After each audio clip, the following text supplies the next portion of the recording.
আমি আজকে খুব খুশি। তো তোমরা ভাবছো আমি এত খুশি কেন, তো চলো তোমরা নিজেরাই দেখে নাও। এই দেখো এটা কি গাছ বলো তো? ড্রাগন ফ্রুট গাছ। তো এই দেখো এটা ফুল না ফল আমি বুঝতে পারছি না, তো তোমরা নিজেরাই দেখো। যদি এটা ফুল হয়ে থাকে তাহলে আমি শুনেছি এই ফুল রাতে ফোটে, তা যদি আমি পারি তোমাদের অবশ্যই দেখাবো, ঠিক আছে?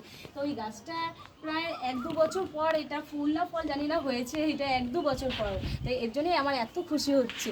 তো চলো এদিকে দেখাই। এই দেখো এখানেও আরেকটা ড্রাগন ফ্রুট গাছ, এই দেখো। আর ওইদিকে দেখো কালো আঙ্গুর ফল গাছ, এই দেখো।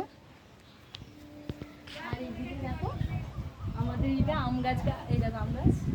তো এই আম গাছটার প্রায় অনেক আম হয় প্রতি বছর, এবারে কম হয়েছে, অত হয়নি।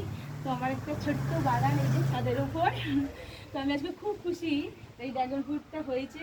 তো জানি না এটা ড্রাগন ফ্রুট না ফল, যাই হোক যাই হয়েছে আমার খুব খুশি, 1-2 বছর প্রায় হলো এই জন্য। তো ঠিক আছে আজকে এটাই বলার ছিল, তো বাই।